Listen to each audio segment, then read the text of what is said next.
Darren Beattie is a political scientist at Duke University, where he got his PhD. He was also a speechwriter in the Trump White House. He has done some of the most important reporting over the last 5 years, 6 years or so, particularly focused on things like January 6th and a lot of the fraud surrounding it. He's been on our show many times. He's always a very compelling guest, and we want to talk to him about several things, including the upcoming election, but also something we've been wanting to cover for a long time, which is the U.S.-supported coup in Pakistan that Darren has been covering quite extensively, including interviewing the now imprisoned elected populist leader Imran Khan that the CIA helped to overthrow for reasons that have a lot to do with the interests of the CIA, but not the people of Pakistan. Darren, it's great to see you, as always. Good to talk to you. Thanks for coming on.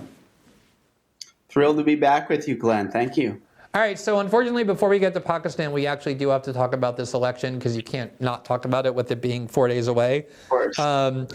And you were in the Trump White House, so I do think that gives you some extra particular insight that I'm eager to hear. And instead of directing you to one particular topic, I'm just curious what you make in general about how this election has gone thus far and what you expect to see over the next few days. Well, I mean, there's a lot of things to say. As for any kind of prediction, I mean, I'm a boring guy in that respect. It's somewhat of an anti-prediction. I think it could go either way. Obviously, it's trite to say, but it's about turnout. So those of us who want Trump to win, go. And if you don't want Trump to win, maybe you could stay home. But it is a turnout issue at this point. And I think it could go either way. Anyone who's confident, I think, in either direction is delusional and either overly optimistic or overly pessimistic, depending on the perspective. As for sort of some of the meta narratives surrounding the election, I think it's interesting to see how Trump, in some key respects, has become more normalized in society. I think unlike 2020 and unlike 2016, there is no longer a full spectrum regime consensus that Trump poses an existential threat. And I think that helps him in some ways. There is still a faction of the regime that is terrified of prospect of his presidency. And I think the terror is chiefly, but not exclusively, focused on Trump's peace candidacy.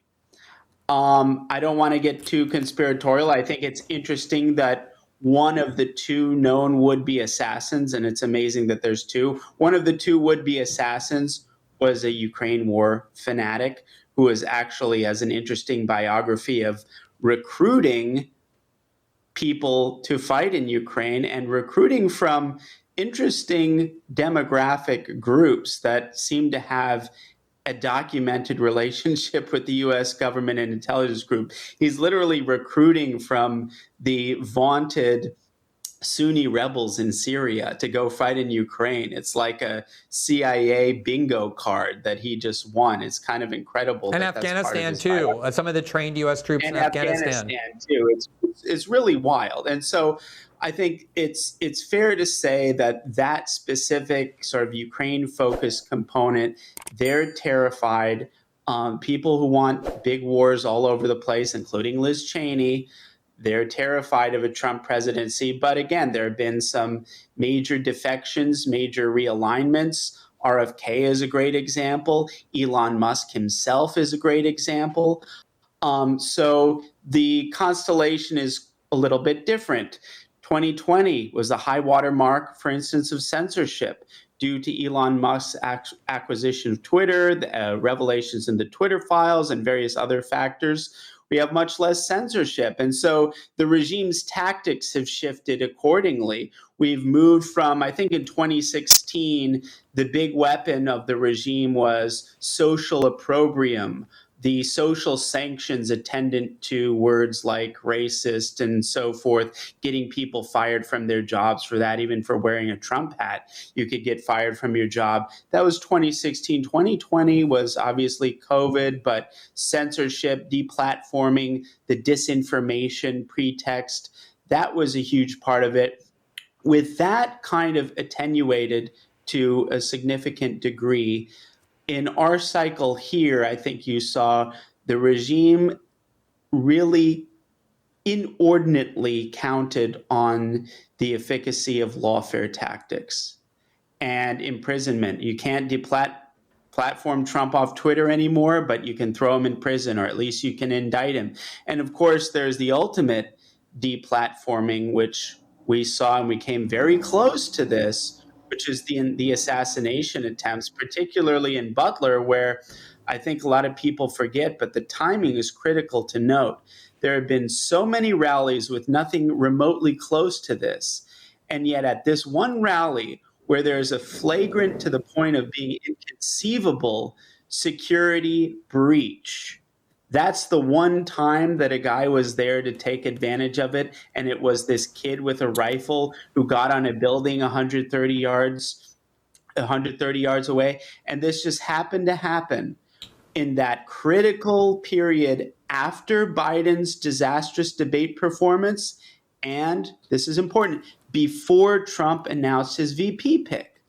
So if that had been successful, there would be no anointed successor named by Trump. And it's very likely that the regime would have had as kind of promoted Nikki Haley or someone like that as a consensus candidate.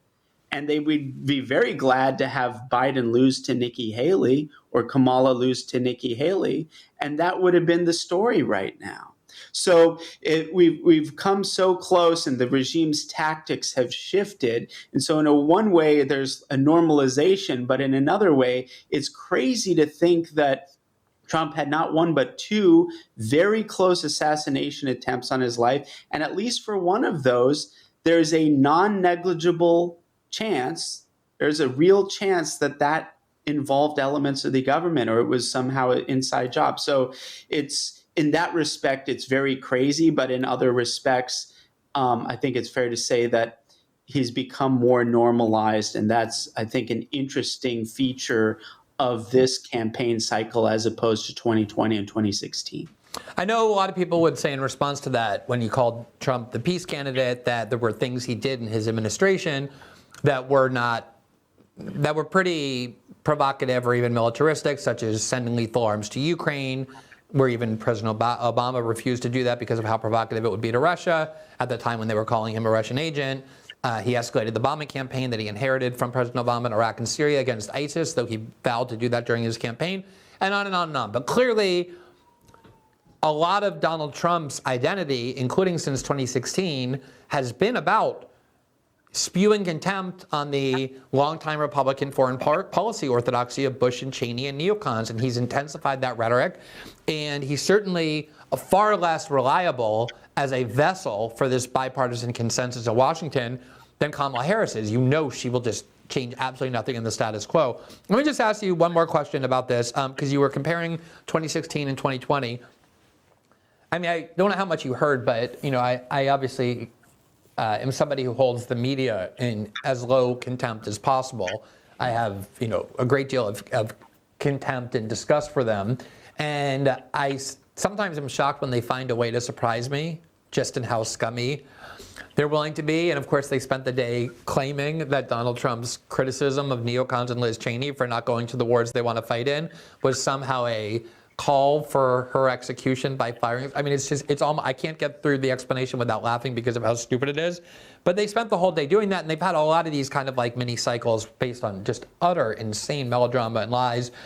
How would you compare the attempts to stop Trump in 2024 by these establishment sectors to what they did, say, in 2016, primarily with the Russiagate frauds, and in 2020 with all these tactics? I mean, it is true, Democrats were explicit that their goal in 2024 was to convict Donald Trump of crimes and imprison him, because that's what they would believe. That's what they believed would impede him from winning. Oh, not even the American public will vote for Trump if he's actually a convicted criminal and in prison. They failed in that. They could only get a conviction in that one little dumb case in Manhattan that no one cared about. So how do you compare since then the kind of extent to which they've been willing to go to stop him as compared to 2020 and 2016? Well, I mean, it's kind of what I suggested earlier is I think in the broader sense, their capabilities are limited. They don't have the censorship tools, or at least they're not able to censor as effectively now, chiefly because of Twitter being in new hands. And so there's a very robust and significant communications vehicle that allows for the pro-Trump viewpoint without censorship or without significant censorship. So that's a very big deal. That's why I call 2020 kind of the high water mark of censorship and deplatforming, and sort of even the cachet of the term disinformation, I think, has diminished considerably. And in 2016, it was all about, it was so fresh and new and shocking, and to people like me, absolutely refreshing to see. But the regime was freaking out, and there was still a lot of efficacy to just the social and reputational sanctions attendant to, oh, he's supporting Trump, he's a racist, this is dangerous, people could easily get fired. And so those terms lost a lot of their weight as a result of overuse, as a result of Trump's success, as winning 2016, as a result of the media kind of just doing it too broadly. So calling pretty much everyone or over half the country that, it makes these terms lose meaning. And so their go-to terms of opprobrium lost their effect. The deplatforming lost their effect. And they thought that the lawfare tactics, they thought this term like felon would be a big deal, when it's really not. And so they really put all of their eggs in this lawfare thing. And then, of course, there's this very important caveat of assassination attempts. And I think there is a non-negligible chance that this was some element of the regime or done with some element, but that's so specific and targeted, that's not a broad scale thing. That could be some kind of rogue and crazy organization or network within the deep state or something like that. That's not a kind of scalable approach that they can apply to the Trump electorate more broadly. So I think that's obviously extremely intense. A major escalation in one way, but in another way, they had to do that because all of these really effective tools that they used to have at their disposal have lost a lot of their efficacy. Yeah, I mean, I think we really don't spend enough time thinking about the fact that Trump came about 5 millimeters away due solely to a arbitrary, at the moment, head turn of having his head blown off, and then came very close again on that golf course. And it's amazing to watch them accuse Trump of spewing violent rhetoric and provoking violence when he and not anyone in the Democratic Party has been targeted with that kind of violence himself. All right, let's move to Pakistan, because it's something I've been wanting to talk to you about. Just a really quick point, go ahead. If I may, on this, because I watched the clip that you had on the Barry Weiss thing. I think it's absolutely appropriate, and it makes these neoconservatives who are so enthusiastic about war, it makes their conduct and character more shameful. The fact that they've never, served in a war, they've never put their life on the line, and I think, they would all cower in disgrace if they were put in any kind of position like that. So it makes their behavior and their advocacy for needless war, it makes that so much more shameful. But I do have to kind of qualify the absolutely justified criticism of these types and say that simply to have served in a war should not be enough to kind of legitimize one opinion, because on the other side, you have the regime trotting out these people like Dan Crenshaw, or picking up these like G.I. Joe types from the Navy SEALs. And if actually you look at the track record of military people turned politician, they're not all that better when it comes to the foreign policy that they actually advocate. They might be more noble in terms, or congruent in terms of they've actually put themselves on the line, which is admirable from a kind of service point of view. But you do have this sort of phenomenon of the other side of the regime trotting out the Dan Crenshaw G.I. Joe type to say, hey guys, or Ruben Gallego, who's the Democratic nominee in the Senate for Arizona, who has the same views as Dan Crenshaw on wars and foreign policy. and fought in the Marines. Exactly. Yeah, no, I think it's a good point. I mean, there are a lot of members of the military who come back from war and become more anti-war than almost anybody, precisely because they have seen it up close. There's Tulsi Gabbard. Tulsi Gabbard, for example. But I think a lot of them who enter politics do so based on their combat record and become automatically sort of very pro-war. Although you also have someone like Joe Kent, who was almost elected in the state of Washington, might be again this year, whose wife was killed in Syria as part of the CIA, who fought in wars and has become, very anti-war from a populist perspective. Thanks for watching this clip from System Update, our live show that airs every Monday through Friday at 7 p.m. Eastern exclusively on Rumble. You can catch the full nightly shows live or view the backlog of episodes for free on our Rumble page. You can also find full episodes the morning after they air across all major podcasting platforms, including Spotify and Apple. All the information you need is linked below. We hope to see you there.